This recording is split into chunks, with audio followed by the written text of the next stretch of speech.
Guys, Roland here.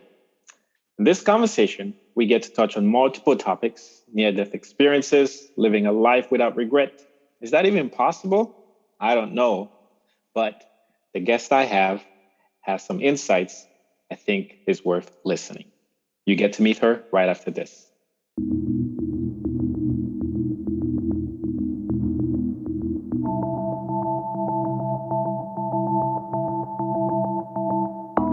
Welcome to Conversations with Roland, where the goal of this show is to learn life secrets through diverse experiences. I am your host, Roland Achenjang.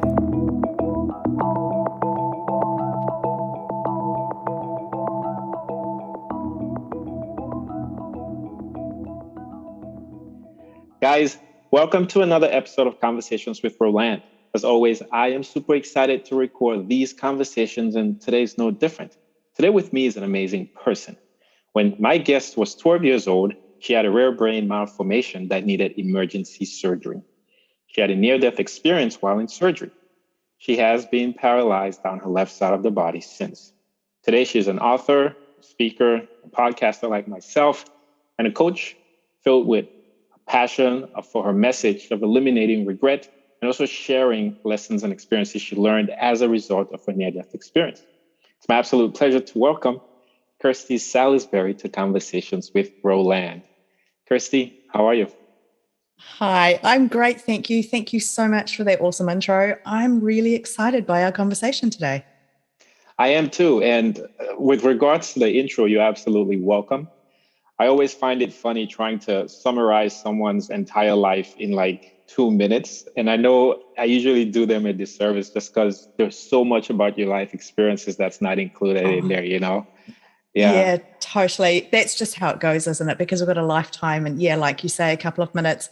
I do just want to clarify one thing going forward is that you said I'd been paralyzed on my left side ever since. Mm-hmm. I've actually made nearly a full recovery. So, we can get into that detail, but I just wanted to clarify that actually I'm pretty good right now. I'm not paralyzed. So okay. Good news, huh? Yeah, that's like, I was going to say a miracle, but yeah, that's amazing news. So let's start right there, right? Because I think this is really great, talking about living life after an NDE and then going through this sort of full recovery. I say we jump right into that, if you don't mind sharing this, because this is news to me too. So how did that that's happen? Great. Yeah. Yeah, exactly. It's not quite a miracle, but in a way I go, I definitely got some interesting help along the way. So going back to the beginning, I was 12 years old. I was a competitive gymnast, so very active. You could not keep me still. I would always bounce around the place. I was always moving. My parents talk about how I was always on the go and moving around the place. So I was at school one day and I actually hit my head on the bars. I was always in my lunch times trying to get some extra practice in. I was just so passionate about my sport. I loved it. And my lunch times, I would go out to the playground in school time. And this one day I hit my head on the bar and it was a metal bar. And I didn't really think too much of it. It hurt, but it wasn't excruciating. I went back to school, back to class. I had a normal day. And then it was a couple of hours later, I guess like the next 48 hours, that I started to get a bit of fatigue. I started to feel tired and lethargic. And I thought maybe I was just coming down with something. I did not associate this to me hitting my head on the bar. And then in the evening, I went home and I was really tired. So I went to bed. I had an early night. And I thought probably I'd just been training too hard. I didn't really think that there was too much to it until I woke up a couple of hours later, and it was quite late by this time. Everybody else had gone to bed and I had this excruciating headache, and I knew that something was really, really wrong at that moment.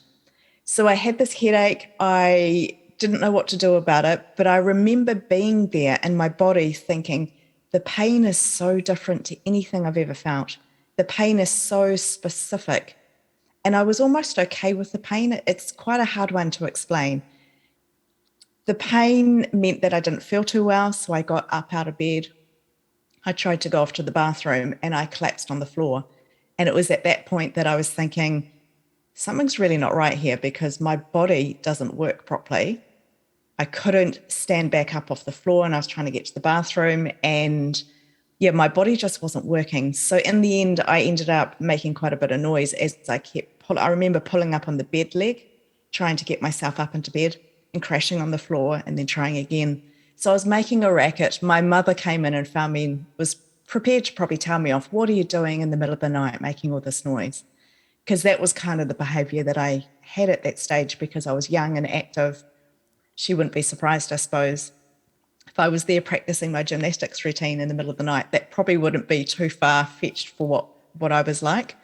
So she came in, found me. I couldn't get up. She couldn't really help me. She eventually got me to the next room. And what happened from then on in is I had some unusual experiences. I heard a voice telling me not to go to sleep. I'm not quite sure what that was about. Again, I was pretty much my own free will, so I went to sleep. I tried not to, but I fell asleep and I fell into a very big coma. So the next morning, my family couldn't wake me up. They called the doctor. The doctor then came in and rushed me off to hospital, straight into emergency brain surgery. So it turns out that I had this malformation on my brain, just up on the right-hand side of my brain here. And it's quite likely that when I bumped my head on the bars that it just triggered something.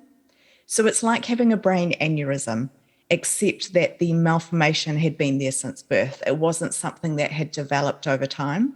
It was something that I'd had there the whole time. Just bumping my head slightly might have just triggered it to then have an issue. My brain started to bleed. I had a brain hemorrhage. They put me on the operating table and they tried to go in and remove this malformation. It was at that point that something happened. I flatlined. They brought me back. And then they tried again to remove the malformation. They found out that there were a couple of little things in my brain that needed removing. It wasn't just the one. They tried again, flatlined again. They brought me back. And at that point, they said, the surgery is too dangerous. We need to abort the surgery. So they got me stable. They shut down the surgery. They got me to a point where, I guess, bandaged me back up. They said, put her back in the ward. We'll get her recovered to a certain point and then we'll try again. Because at that stage, my body was just too weak. I was too frail to get through another attempt of trying to get to this issue in the brain.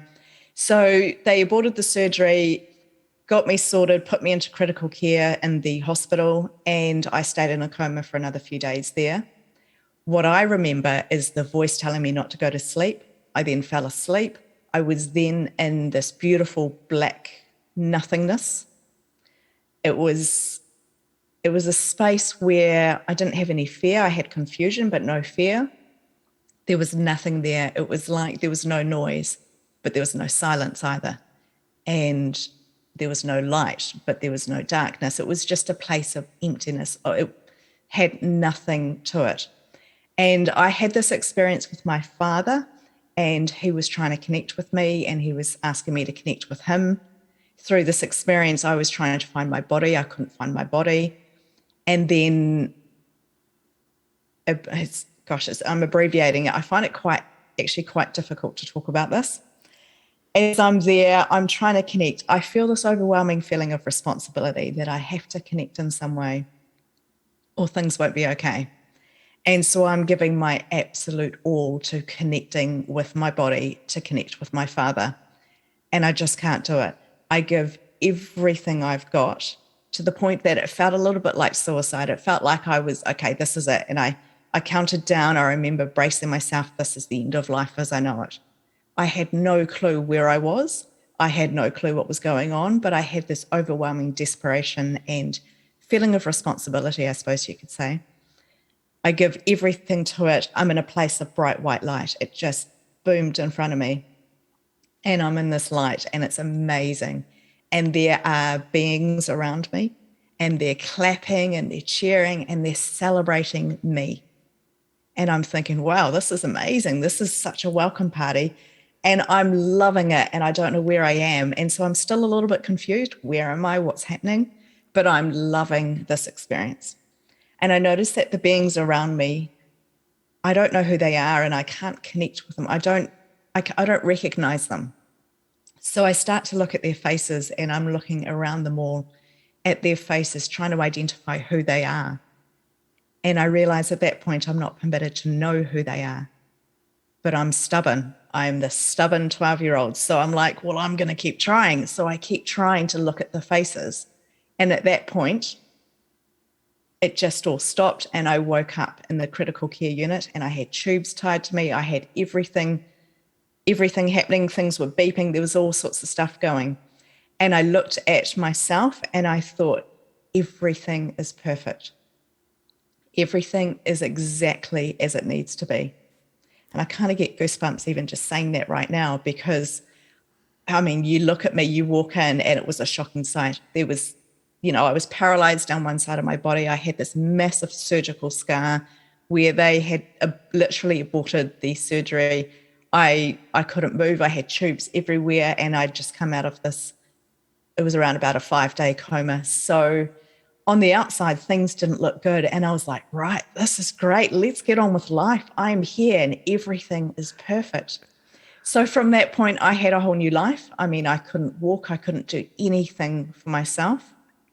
I spent a further couple of months in hospital where I was really rediscovering who I was. There was a lot of time there to think, a lot of time to process what is going on.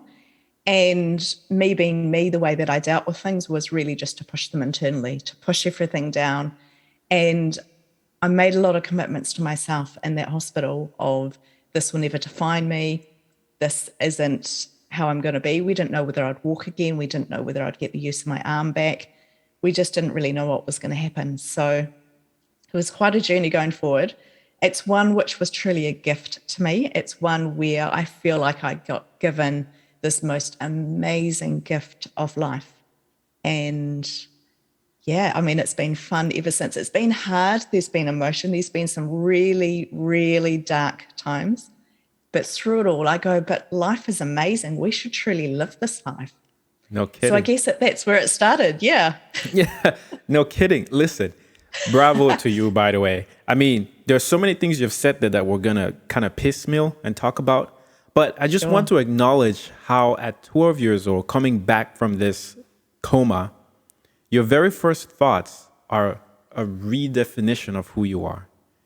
Oh, I think that's fascinating as a 12-year-old to think, oh, I recognize that I'm not able to walk, I'm not able to take care of myself, but this is not who I am, right? I think that's fascinating, and that you were able, right out the gate, even before you probably started physical therapy, occupational therapy, you're thinking, this is not Kirsty Salisbury. I don't know if that was your last name at the time. I don't know if you got married. No, it wasn't at the time. Okay. I think that potentially I came back with that. I mean, I was a fighter. I was a stubborn child. I was a fighter. I think that potentially I came back with, whether this was like a download that I got, I came back with stuff which I didn't go there with. I definitely think that I came back with something. When I first came back, I had the ability to be seeing different things happening in different places. So I could understand my parents and their emotions, and they were at home. I could understand them getting in the car. It was like I could see it. Now, the more I think about that, I'm like, did I see that, or did I just see it in my mind? I don't know, but I was very aware and connected to my family, as well as the current space where I was. And I remember thinking, how does this work? We're in different places. How can I be in different places at the same time? This did wear off after a few days. I was, this attitude of everything is perfect exactly as it needs to be. I think that was probably something I brought back from the other side. I don't know. Yeah. Okay. It wasn't all me. Okay. No, I mean, still, I think it's fascinating. And it does speak to folks who go through a spiritually transformative experience or a near-death experience to have that shift in conscious perception. And, having those thoughts kind of speaks to that. Now, if I can go back and ask you, when you were in this place of nothingness, it sounds like it's tough to describe, because at the beginning you said it was darkness. Then after you said there was no light, there was no dark. It was just nothingness. Yeah. Yeah. And I appreciate that very much, by the way, that words are so limiting when you have such experiences and you want to translate it using words for everybody else to kind of journey with you through that experience. But if you can, you weren't aware of having a physical body in this place. Well, I was, because I was trying to connect with my body. Okay. My father was trying to say to me, can you be with me? Connect with me, hold my hand. And so I thought, well, this is all a bit weird. So I tried to connect with him, but I couldn't find my hand. And then I just was there. I don't know if I had a body. I don't know what was going on, but I couldn't connect. I couldn't find my body to connect with him. I couldn't find him either.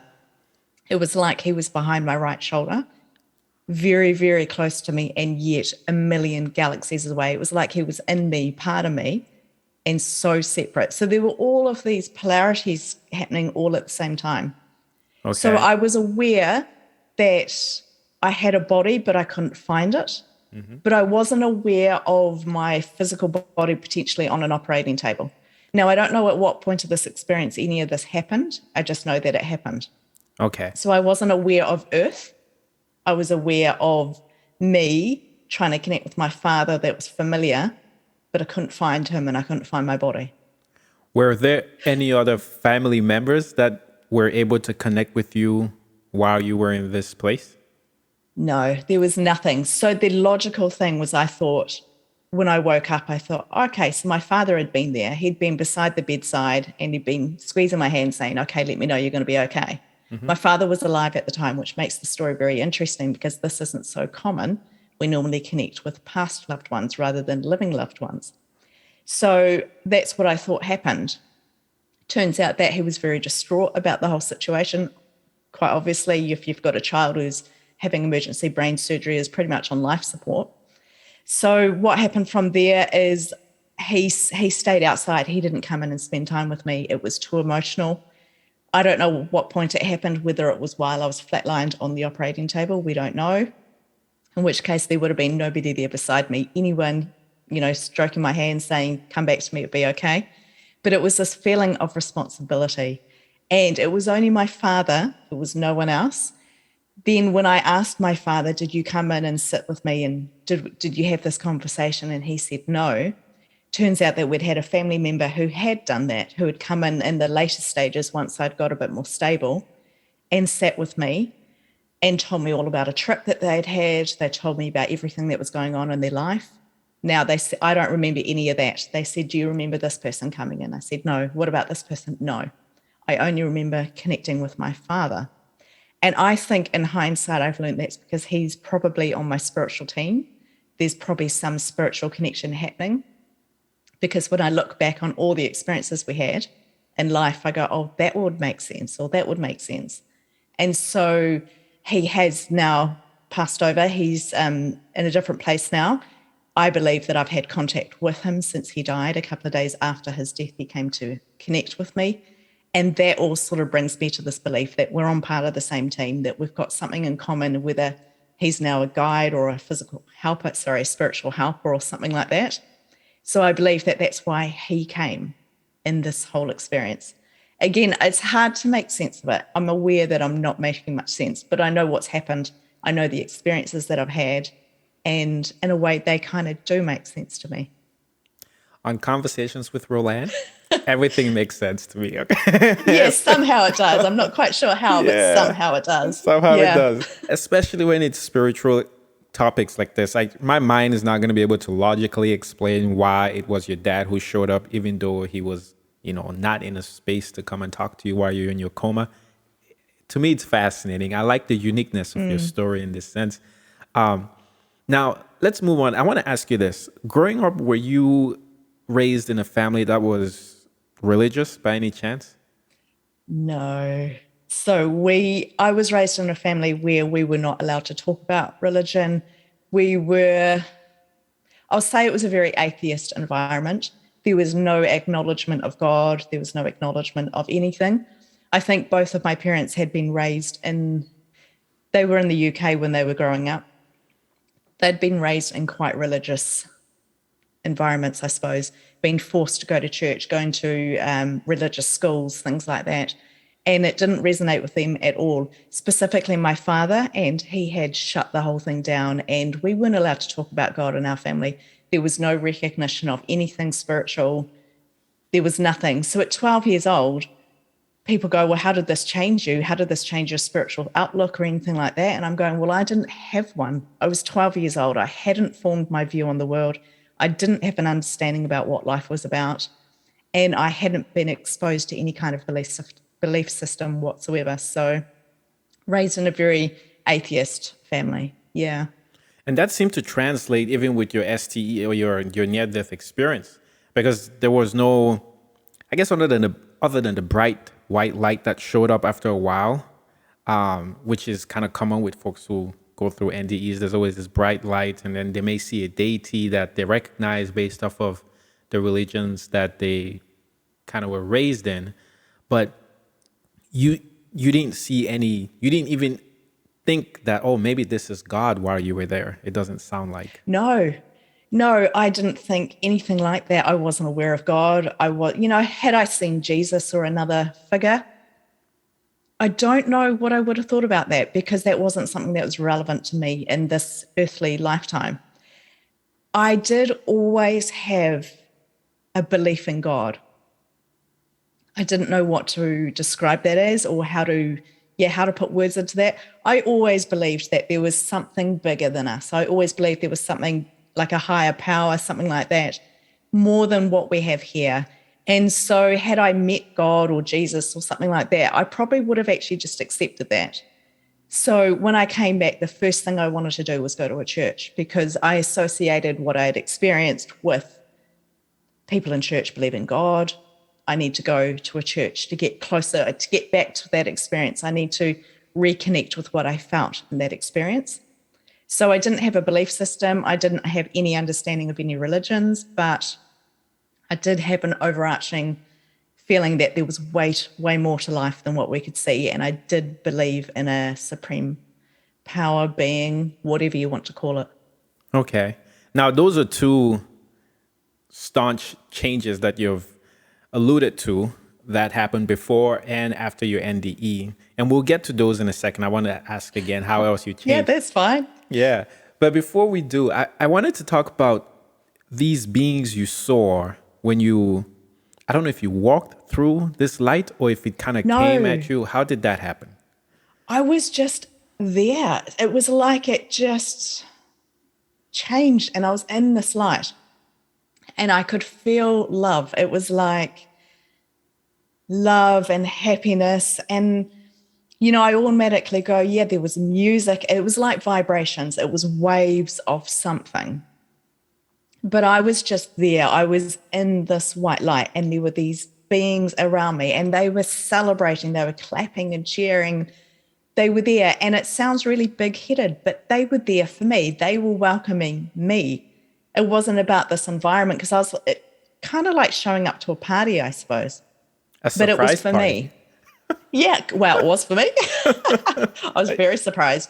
But I just was there. I wasn't questioning too much. I mean, I was trying to work out who these people were, because I was thinking, why are they so happy to see me? What is this all about?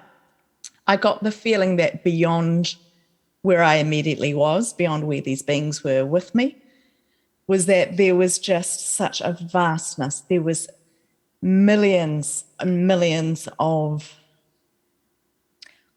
it's hard to even put a word on it, whether it was people, beings, entities. There was so much more beyond where we currently were. It was like there were, I want to say, cities, and there was so much more beyond where we were, but I couldn't see it. I was in it. I was in this light, but I couldn't recognize, kind of like I couldn't recognize the beings. They were directly in front of me. They were around me. We weren't moving. We were just there, but I was aware that there was so much more beyond what we could initially see. Kind of like on the horizon, there was more. So that's not making much sense, is it? No, it is. It is making sense. So it's almost like you could sense their presence. You couldn't see them, but all of them were there celebrating your arrival to this place, or welcoming you, or something like that. Yeah, it was like that. And there was probably, people have asked me how many were there. I'd say there was probably like 6 or 7 immediately. Like, I'm talking within it's hard to say distance, but I would say within like a meter or a half of me, I was here. They were around me, 6 or 7 of them. And I don't know if they were behind me, but they Okay. were certainly in front of me. Okay. Now, Yeah. that strikes me. If anybody who's listening has read Michael Newton's Journey of Souls book, that kind of sounds like a soul family type setting there. Yeah, well, that's what I've got to, is that they were probably my soul family. I didn't have anybody in my life at that stage. Remember, I was only 12 years old. Didn't have anybody who had died, or I'd had no massive loss in my life. So I don't know who they were. I don't know whether they were past loved ones from quite some time ago that maybe in this lifetime I wouldn't connect with, or I don't know if they were angels or if they were beings of some kind of, someone to help me. I actually don't know, but they were there, and they were there for me. Okay. Well, Yeah. that we've established that. Now, when you were in this place and you were seeing these beings and at least able to recognize and almost separate, right, and count that, Oh, yeah. there's one being, there's another being. The way they were showing up, was that the same way you could perceive yourself, or were you still not like aware of a defined entity that was Kirsty? I was me.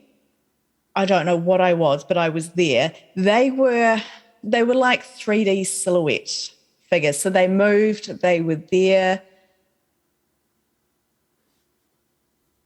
They were kind of human shaped. I don't know. I would say I would. It's so hard to describe. I'd say they're probably human shaped. They were just beings. It's not like they had big heads. They didn't have alien shaped heads or anything like that. I didn't feel any fear, no fear whatsoever. They were there. They were welcoming. I felt like they were humans, Okay. but there was no features. Okay. I can't fault you for that. I appreciate you attempting to describe, Yeah, these it's unusual pretty questions hard. that I'm asking. You did mention something that sparked a question that came up while I was listening to your story. And that's the idea of you not experiencing any fear in this light. When you were in this space, we'll just call it, where you were in this void, this dark space, and you were trying to connect with your body, you said you were trying so hard, it almost felt like you were committing suicide. I think those were your words. And Yeah. if not, I apologize. But that strikes me as an interesting feeling to have, not in the physical body. Would you liken it to frustration of any kind, or how would you describe it as? Probably desperation rather than frustration. Okay. I was desperately trying to connect. I had no fear. I had confusion because I couldn't understand why I couldn't connect with my body. I couldn't understand what was happening, but I got desperate, absolutely desperate, that I had to connect. Now, I don't understand this because I don't know why I would need to connect. And, what good can finding my father's hand and connecting with that make in the world? But it felt so, so incredibly important. Like the future wouldn't be okay without it. It was a matter of life and death. And I can't explain that because it just, like, what could actually be that important? I don't know. But yeah, more of a desperation. I was desperate to the point that I thought, okay, I've got to sacrifice myself for this. And that's the point that I got to. Okay. That's really beautiful, right? To feel that, the stake of the continuation of the reality that you were aware of at that point depended on you connecting with your body. I think that's fascinating. It almost shows how each of us is really an important piece of the puzzle, of this humongous puzzle, right? Yeah. And then kind of the second reason why I was asking is because many times when we think of the other side or heaven, we think it's this place that is void of any feelings other than like love and everything being perfect. And so for you to have that desperation type feeling is almost like, can you be desperate and be like fully in love, or can you separate being fearful from love? Like, can you only have that? That's why I don't know if me saying that makes sense, but that's why I was asking, like, how can you feel something that you usually associate with only available here on the planet to be on the other side? Yeah. It's an interesting question. And I think it possibly comes back to those feelings of the polarities of everything was great and everything's terrible. You know, there was no light, but there was no darkness. Can we have these mixed emotions at the same time? And I think being in that void area where there was nothing, I felt like that was a very different place to being in that light, being in the beautiful white with the beings. That was a very different place. I feel like potentially we could experience different feelings and emotions in those two different places. Absolutely. So, Yeah. I don't know. No, that's so cool. It's so neat because it's a unique way of going through an NDE that I've not come across yet with the countless people I've spoken to have had similar experiences. Yeah. All right. So as far as the way you changed, man, I love this. You come back with this knowingness that everything's perfect, and you have the courage to start defining yourself as I am not this limited person. And then the other thing you said I thought was interesting is the desire to start going to church. It seemed like the most logical thing to do. And remember, I'd grown up in a family. I'd never been to church before. Mm-hmm. Yeah. I'd never been to even a funeral. I'd never been to a funeral at that stage. I'd been so protected by anything like that. And I had this experience and I went, oh, that must have been God. I want to go back to heaven. You know, white light heaven. And the only exposure that I'd had to anything had probably been Bible in schools in my school time at primary school. So we're talking when I'm 8, 9, 10 years old, I'm hearing Bible stories and I'm learning about heaven and hell. And I'm going, well, that was white light. That must be heaven. The people in my Sunday school, well, my Bible in schools people talked about that. They went to church. And you can see I put all these dots together. I just wanted to go to church. So I went along to church and I remember leaving because it was all just a bit crazy. And I went down into the car park. And I remember standing in the car park and looking into the sky and just going, I don't know about any of this, God, but I know that I'm here and I will give you my life and I will do whatever it is you want me to do. Because I came back with this overwhelming sense of purpose, overwhelming sense of I've got something to do, because if I didn't, I would have died. I would have stayed there. Why did I not die? Because it was so grim. I've come back for some reason. So I remember standing there in the car park going, okay, whatever reason it is, let's do this. I've got what it takes. I've got you, talking to God. You know, I'll do whatever you want. You're just going to have to help me out. And I remember standing in the car park just absolutely and like 100% committed that whatever life had for me, I was going to do it. How old were you when this happened? When you make that commitment? So I'd had the AVM 3 weeks after my 12th birthday. I'd then had a couple of months of quite intensive hospital time and some physical rehab. I had learnt how to walk again to the degree that I could get out and about for short periods of time. And this was like the first time I'd been out properly, left the house. And I remember my mother wasn't too keen on me going, especially not to a church.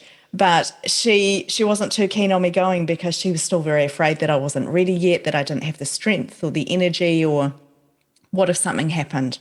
And so I remember going, it'll be okay. And I had my best friend with me as well. We went together and I'd convinced everybody I'd be okay. And I kind of knew that I'd be fine. I knew that everything was going to be fine going forward, that there'll be some hard parts, but it was going to be fine. And so it's probably... it would have been nearly a year later by this stage, probably 10 months later when I went to this church. So I'd had a lot of time to think about things. I'd had a lot of rehab. We hadn't fixed the problem because remember they'd aborted the surgery. I still had the issue in my head. So I was kind of what they described as a walking time bomb, that it could all blow at any time. So that gave me a real sense of life is so fragile. At any point I could die. Quite a lot to deal with, at that stage in life. Yeah, as a 12-year-old, I think I learned a lot. And also as a kid, that was never still. I had to stay very, very still. I couldn't do anything to raise my heartbeat. I couldn't do anything to raise my blood pressure, anything like that, because that would increase the blood flow. And obviously the blood flow is going to go up past this part, which has had surgery in the brain. So I was told to live a very calm, sedate life. I had to sit on the couch and kind of do nothing. So it was a very big time to go out of the house. And I remember I went out the house and I went along to this youth group at this church. And I was so excited to be leaving the house, but so excited to be going somewhere where they believed in heaven, they believed in God. So that's kind of how that started. Yeah. Yeah. Now, do you have siblings? I have a brother, an older brother. Okay. How was his, response or reaction to these experiences that you were going through? It's quite a hard one because I think as a family, we all kind of just pushed it inside. We all sort of pretended that everything was fine and to carry on with it. I know that it was probably extremely difficult on my brother. He got shipped out to different people. I remember when it happened, I remember asking my mother when it happened, where was my brother? What happened to him? He'd gone off and stayed for a few nights at a friend's house. And then obviously there was a time there where my family were coming into the hospital every day. There was a lot for him. He was in high school at this stage. A lot for him as he's, growing up and going through some crucial years in his life as well.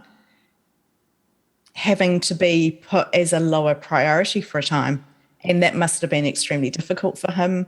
We've talked about it a little bit, but as a family, we kind of just pushed everything down. And that's exactly what I did. I didn't talk about my story for 27 years because I'd pushed it so deep and it was so hard to deal with. I'd got on with life. I was the fighter. I just got on with life and I did life and I carried on and I got back up on my feet and I did what I needed to do. But I pushed all the emotions in and I carry around quite a few emotions because I felt like I was a bit of a burden to the family.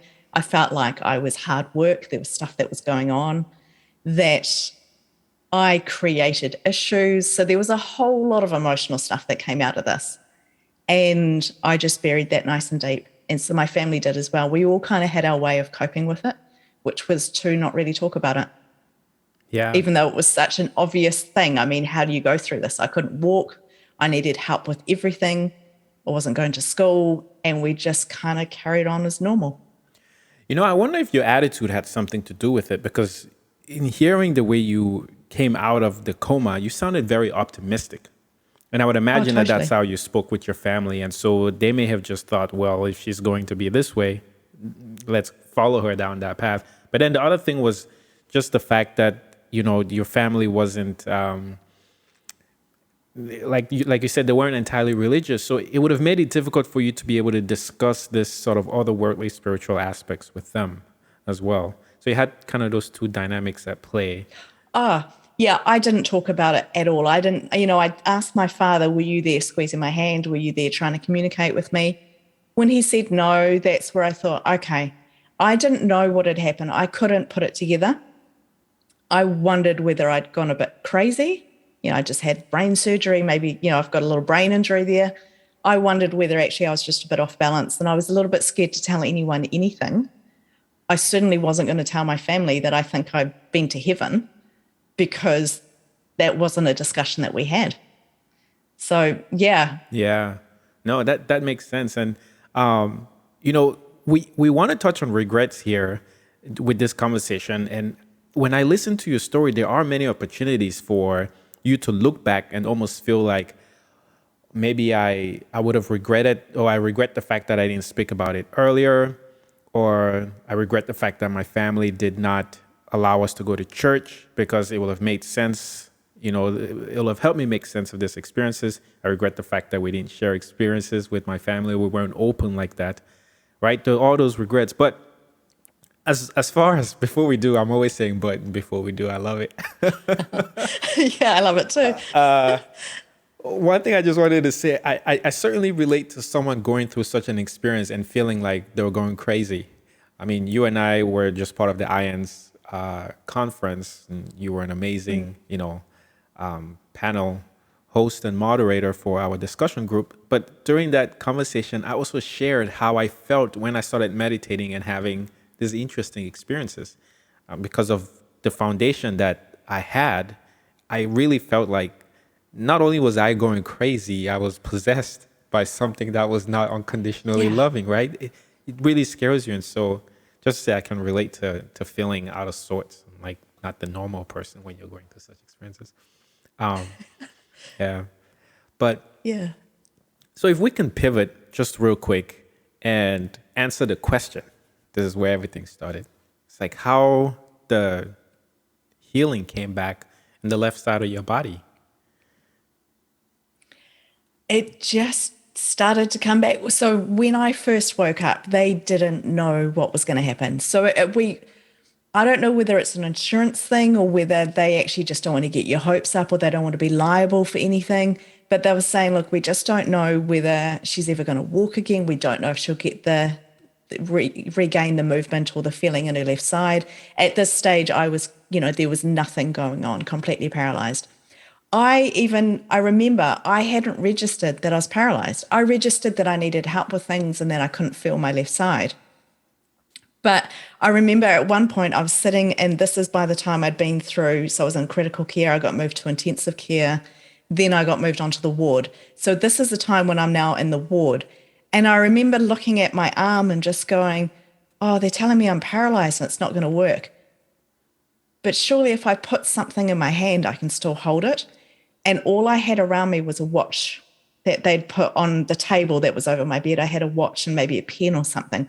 And I remember picking up the watch and going, well, if I pick up my left hand and if I put the watch in the left hand, then I'll be able to hold it. And I thought, okay, I can't raise my arm because I couldn't move it at all. I can't raise my arm up, but surely if I do that part for my arm, hold it up and then put something in it, then it will be okay from then onwards. And I remember thinking they've got it all wrong. So I put the watch in my hand and I was holding my arm like this. I let go and it just crashed onto the table. And that was one of the first times that I really registered that there was nothing happening with my left side. And I started to think, oh, maybe they're right. Maybe I'm not going to get this back. Maybe I'm not going to be able to walk again. But I felt like everything was okay. And if that was how my future was going to be, that's how it was going to be. And that was going to be okay. We were going to get around it. We were going to make it work. And then my father used to come in, and he used to come in and sit in one of the chairs next to me. Now, I had a really unusual relationship with my father. And like I say, if I look back on my lifetime, I can see how he connects with me on a spiritual level, even though we didn't talk about God, we didn't talk about anything spiritual in our physical lifetime together. It's really unusual. So he would come and he'd sit in this chair, and every day he'd talk to me about different things. And this was shortly after the watch incident when I'd picked up the arm and dropped it. And I thought, I know what I'm going to do. Every time he comes in, I'm going to be able to show him something new I can do. And that might have been that I might have been able, we had these toothbrushes, which were like sticks with little sponges on them. I might have been able to brush my teeth. So not even using my left side, but just getting the thing around my gum because my mouth was drooping and I was dribbling and, my whole face was hanging. So maybe that would be something little I could show him. And then at the next time, it was maybe there's something else I could show him. And I started this goal of every time my father came in, I'd be able to show him one new thing because I was a fighter.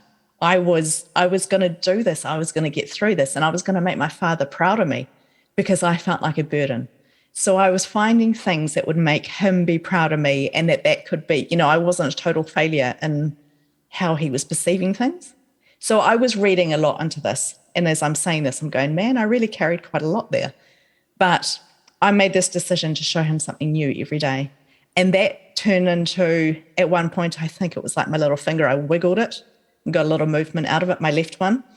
And then the next day I could move a couple of fingers, not maybe the next day, but a few days later. And every day he came in, I was like, look, I can do this, or I've done this, or I've had this experience with one of the therapists or the physios or someone. And it was really that motivation to show my father that I could do something, that I was progressing and getting better, that really aided my recovery. And once the movement started to come very, very slowly, I'm talking like twitching a toe or a finger, then it's almost like it started to increase. The more I focused on it, the faster it got. And that was really, really cool. So then I actually learned how to do things. And then one day he came in and I was sitting in his chair rather than in the bed. And I remember this so clearly. And it was such a matter of, I'll show you I can do whatever I want, like real attitude stuff. And then it was learning how to go to the bathroom, how to go on the walker, different things. They wanted to put me in a wheelchair when I first left the hospital. And I was okay to get in the wheelchair to go down to the car, but they wanted us to take the wheelchair home and for me to use the wheelchair. And I was just adamant that I didn't want to be seen in a wheelchair. I look back and I go, what the heck? What was that about? I was really stubborn. I really was. So I refused a wheelchair, and then that motivated me once I could shuffle around and take a few steps to learn how to take more steps, because I didn't want to use a wheelchair when I went out. I didn't want to go to school when I eventually got back to school. The first few times I had to go in a wheelchair. I didn't want all the kids looking at me and laughing at me. So I was so motivated to learn how to stand up for longer periods of time. I was having daily physio, I was having daily occupational therapy, all of these things. And I threw myself into it because I just wanted to recover. I didn't want to be that freaky kid. And so that's kind of where it happened. Where we've got to today, I'm not fully recovered. I have most of the mobility. My left side is constantly numb. I don't know if you can see in the video. I don't use this hand. It works. It's very hard for me to open it. I don't know if you can see that. I can see that, yeah. I don't use it. I avoid using this hand, and it curls, as you can see. My comfy spot's like that.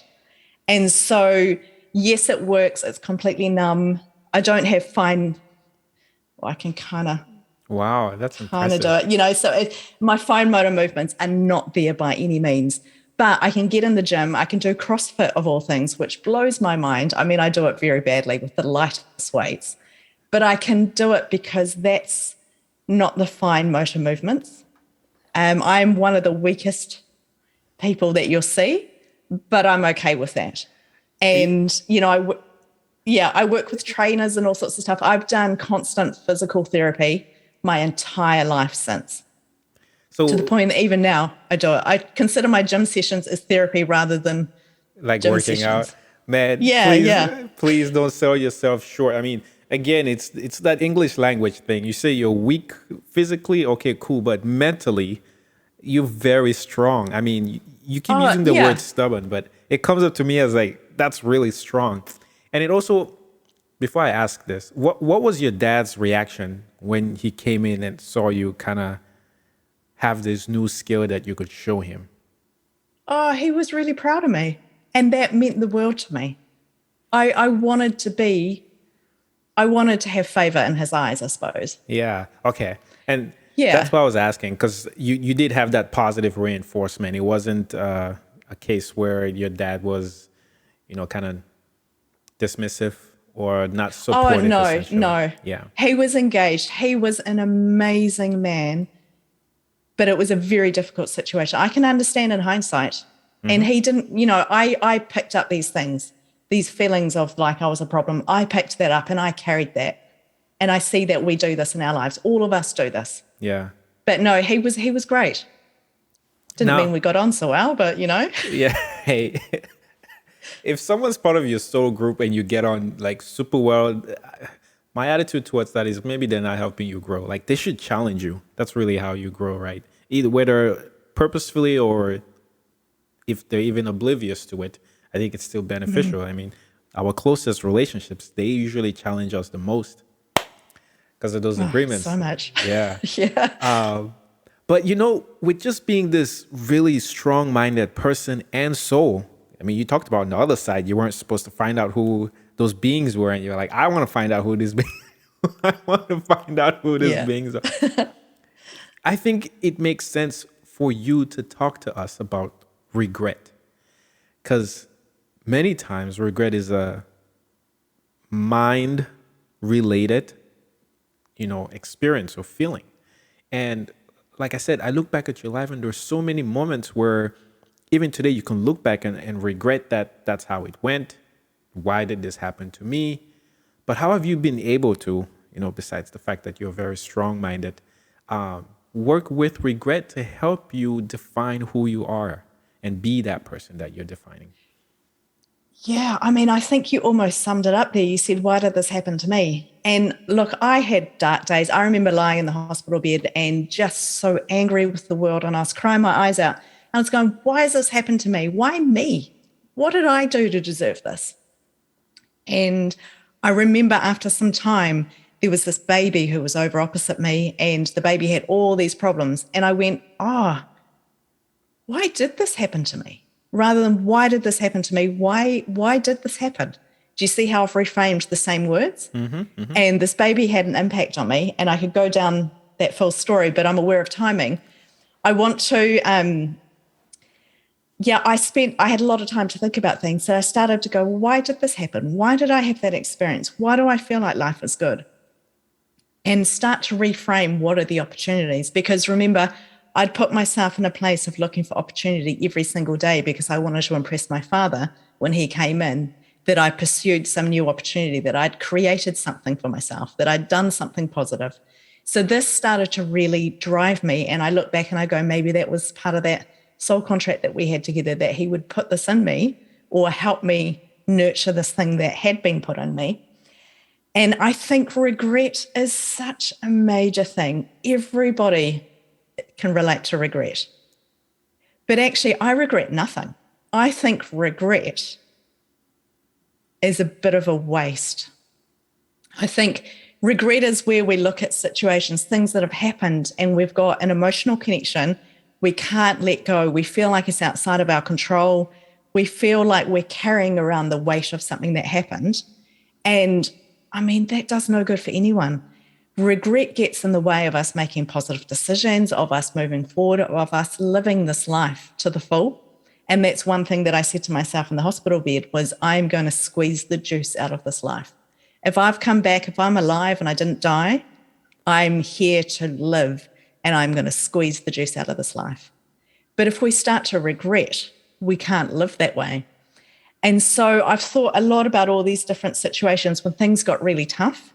Now, trust me, I've not got this right the whole way. There have been some epic breakdowns in life as this process has taken place. It has got really emotional, really ugly at times. So it's not smooth sailing. But what I've tried to do is to reframe when I'm feeling low, when things are falling apart around me. How do I reframe this into a positive perspective? Or it's almost like reverse engineering life. So what am I going to regret later? In the current moments, will I regret this in a year's time or in 5 years' time? Will I regret this when my child grows up thinking that this is normal behavior because this is how I acted? Will I regret the way that I held my relationships? Will I regret the things that I do? And it can cause us to get into a place where we can never quite move on because we're constantly worried about how we're acting, and it's like we're weighing up all of our decisions all the time, and they can get very, very heavy. Am I going to regret this later? That can get quite heavy. But if we can actually acknowledge the things that we think will be good and will be not good, then we can start to understand how regret works. We can start to understand how we respond or react to situations, the things that maybe we do have some regret. So it's not saying that I've never had regret. There's definitely times where I've had it, but it's understanding what we can do with that regret. So how do we go back and eliminate it? How do we go back and fix it so it's no longer having its hold on us or festering in our life or affecting the relationships? You know, if we have a relationship with someone and there's something there and we're regretting something and it's holding us back, maybe it's time to actually go have a conversation about that regret. Maybe it's time to fix the issue. And I think often regret is about a conversation. Quite often with ourselves. It's not necessarily a conversation with someone else, but we can get angry at ourselves. We hold on, I should have known better, I shouldn't have done that, especially if there's consequences that go forward. If we had an action that we did and then there was a consequence, someone got hurt or something happened out of that action, it can be very hard for us to let go and go, I was so silly, I shouldn't have done that. But if we process it and have a conversation at a deeper level with ourselves, often we can find the way to let go of the regret. Yeah. Is that making sense? It is. You're saying so many things. I mean, the whole idea of having that conversation with yourself is huge. If you can get to a place with yourself in dealing with an experience that you kind of regret, where you no longer regret it, that's a huge part of moving forward. To me, it sounds like, oh, I forgave myself and I'll do better next time. Another thing that you've said that I really liked is that you can reduce the amount of regret that you experience in your life by reframing and asking the question before you take an action, if you're going to regret this in the future, right? Am I going to regret doing this? Or, and I love this one, am I going to regret not doing this? Right? And that kind of puts you in a place to move forward to chase whatever dreams is it that you have. And one of them was mine as well, deciding to start a podcast. After I had the awakening and I was talking to people and we were having amazing conversations like this. And I thought, it would be nice to share with somebody. I mean, and just the idea of feeling, or just the idea of, feeling like it would be nice to share this with somebody was enough for me to say, well, if I don't do this, will I regret not starting a podcast? I didn't know what I was doing. Yeah. But then you realize everything exists for you to start up. I didn't have to make computers. Yeah. I didn't have to make this. It was all there. But there would have been a lot more regret for me if I didn't start the podcast. And oh man, I really love the idea of talking to yourself, because that's huge with forgiveness and realizing it's probably impossible to live a life without regret. And you allude to this. It's really how you respond to it when you recognize it, and then how you choose that forward afterwards. Recognizing it's a huge part, because we need to reassess every now and then. We might not have regret now, but in a month's time, we might have something that's happened in that month and we've got the regret then. So let's deal with that, rather than what I would normally do as a younger person is just to push it away and pretend it didn't happen, which seems to be the way that people deal with it, because regret's an uncomfortable feeling. But it's reassessing on a regular basis. What do I regret? Do I have any things I wish I'd done differently? And then working through on different layers, different levels, going deeper. How do I address this regret? But I love what you talk about with the podcast as well, because I put out a survey, it was quite a few years ago now, actually, to people. It was literally just a quick question. Do you think in life we regret most the things we didn't do or the things we did do? And without a doubt, I can't remember the stats off the top of my head now. Without a doubt, there was more people who said, I think we regret the things we didn't do. So life is kind of like this adventure playground. I look at life and I go, man, that's one giant playground, and we could go over here and try this. So if you want to try podcasting, go over and have a go. It doesn't matter whether we get it wrong, but let's have a go. Or you want to try some type of cooking, like Thai cooking, go over here. If you want to master that, have a little play. Oh, you want to go over and try writing a book? Let's write a book. And you want to try this, and you want to learn how to swim, and you want to be an athlete, or you want, life is one big playground. And I think we're here for a very physical experience. We are spiritual beings. And so it's not about going to try every possible physical experience out there.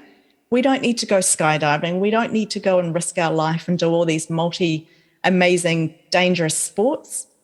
But if you feel called to do that, or if you feel like that lights something up in you, go and do it. So regret, a lot of people said that they think we will regret the things we don't do rather than the things that we do. And I think with the things that we do and then we regret it later, then we nut out, why did I regret doing that? Maybe it was scary and you had to put your neck on the line for something. Maybe it put you publicly in front of someone like you doing your podcast. Why do I regret the thing that I did? And then reframing it, because I don't know how, I think it's easier to reframe the things we did that didn't go well rather than the things that we didn't do that didn't go well. Yeah. So I see life as a great big playground, opportunities everywhere. If we pursue things, if we go and have experiences and try things that don't go well, we regret them, then we can reframe that and potentially try again. I think in everything there's a learning opportunity. So when things go really bad in life, so what? It's a learning opportunity. And I don't think that's a bad thing to have a learning opportunity. I think for so long we've pursued positive experiences, and of course we have. But if we pursue some of the things in life which are a little bit harder, I think that's where the value is. I think that's where our growth happens. That's where the exciting things happen. Like you to set up your podcast. I know as well, for when I set up my own podcast, It's a little bit scary, especially at the beginning. You're thinking, I'm going public with this, even though you know it's only your mother and maybe mother's neighbor that are tuning in to listen. You're still like, I'm in a public space. This is scary. But you know what? A couple of years down the line, when you're quite familiar with it, I'm going to say it's still quite scary. I still get butterflies when I go on my own podcast. I'm still a little bit nervous to be public, but it's more familiar. And the regret that I would have felt from not doing that, or the regret you would feel from not doing your podcast, is going to be so much bigger than the learning opportunities and pursuing the harder options in life. Is that making sense about pursuing the harder things? Yes, it is. And one of the things you spoke about with, or that comes with pursuing the harder things in life, is the value of regret, I think, which is that it's an opportunity to learn, to expand your consciousness. And to grow. And you talked about failing, and you can also reframe failing as a learning of how not to do something, or of a better way to do something, right? And I find that as one of the biggest values of regret. And knowing that we live on planet Earth and listening to the way you talk, it's like, okay, she's definitely had, a spiritually transformative experience. This place provides us the opportunity to experiment, to test. And every time we do experiment, we make things our own. So there is no other person who is podcasting like Roland is. There's no other person who is podcasting like Kirsty is. And that makes, you bringing a new flair to podcasting, that somebody who may not even have an interest in podcast is getting sort of a learning through osmosis by maybe listening to my podcast and then listening to yours and saying, okay, that's one way to podcast. That's another way to podcast. Now, I may never, ever have the desire to podcast, but look at what these people are showing me, different ways to podcast. And I think that's beautiful. And totally. I love it. Yeah. I think we are spiritual beings. So I've talked a lot about the physical experience today. One thing I will say is we do need to go and sit and ground and be still. And just like in that car park, and I looked up and I went, God, what are we doing? I'll do anything. You just lead me. I still do the same thing very regularly. I go and I sit. I've got my father's chair, which is just the most beautiful thing to me, my one object that I just love. And I'll go and sit there and I'll go, okay, God, call it God, source, higher self, whatever your word is that you connect with. What are we doing? How does this work? Am I aligned? I think we need to align. We need to take time to be still and to check in. I think we can live life at a very fast pace. This is very, very easy to do, especially in today's age. But it's about taking time to connect and make sure that we're aligned with our purpose and our path for this lifetime. So it's a very spiritual focus within a physical experience. I like that. Yeah. And I think that's where we can have the most fun. Like if you want to go and have the most fun lifetime you can possibly have, you're going to fly by the seat of your pants. It's going to be fun. It's going to be exciting. It's going to be terrifying, but it's connecting in with that spiritual side and then pursuing all the things that scare you. And if you feel directed, go and do those things because it's scary, but man, it's a blast. Of course. And I think that's the way we can have the most fun and get the most out of this lifetime. Oh, yeah. I could not agree more. And I just want to throw that out, disclaimer. What you described there sounds a lot like meditation. And my audience knows I love meditation. And we didn't even talk about it, but meditation's great. It's so awesome. And it's free. Yeah. And you have everything you need to do it. Just your physical body. The ability to breathe and to think. Yeah. This spiritual experience is so exciting. People think it's boring. It's so exciting. And we've got to meditate. Yeah, totally. Yeah, I love it. Totally. We should have another conversation where we talk about meditating. Let's do it. We're right at the end here. Your story's fascinating. Thank you so much for sharing. I will have links for ways people can connect with you. KirstySalisbury.com. That will be in the notes section of this podcast, as well as below this video if you're watching it on YouTube. And from there, you can, find out what Kirsty is up to. You can get her books, A Life by Design, Let's Talk Life Design. Those are two books that she has available now that you can buy. I think it's also on Amazon. You can pick that up. Yep, they're on Amazon. I've also got this, my latest book, this one here, which is called Dying Well. And this is an approachable guide to embracing death. So that's a whole conversation we didn't even get to, was actually embracing death. But sounds like you're going to be back. I'd love to. I talk a lot about that sort of thing on the podcast, which is Let's Talk Near Death. And yeah, it's all about the spiritual experience in this physical realm. Yeah. Death is fascinating. I mean, it's like the ultimate fear for many of us who have not had an ST or NDE. You ask, what's your number one fear? It's probably, dying. And so we kind of live a life of protecting ourselves, right? Kind of survival. And that really dictates a lot of our behavior too. And so it would be great for you to come back and we can have that conversation about, getting comfortable with the idea. Yeah. Yeah. I mean, I could talk about that all day. Of course. Oh, you're so great. Thank you so much. And by the way, please tell everybody where you're talking to me from, because I think it's fascinating that they should know. Oh, okay. Yeah, you might have heard from the accent. I am currently in Auckland in New Zealand. So I was born and bred here in New Zealand, traveled a lot of my time. I'm come from a very British family. So we arrived in New Zealand right before I was born. And yeah, the world's an exciting place. I've traveled a lot. Look forward to coming out to where you are sometime, Roland. I would love to have you. Actually, I would love to take you to Cameroon in West Africa. Then maybe I'll come visit you in New Zealand. That's on my dream to go to Africa, West Africa. Yeah. Totally. Oh, yeah. We'll make the trip when the borders together. open. Of course. Yeah. Of course. I'd love that. Oh, well, thank you so much for getting up early and recording this conversation with me. Guys, like I said, I'll have links to her website in the notes section of this podcast. You know how to connect with me, Roland at Achenjang.com. And as always, I invite you to create an amazing day. Thank you, Kirsty. Thank you.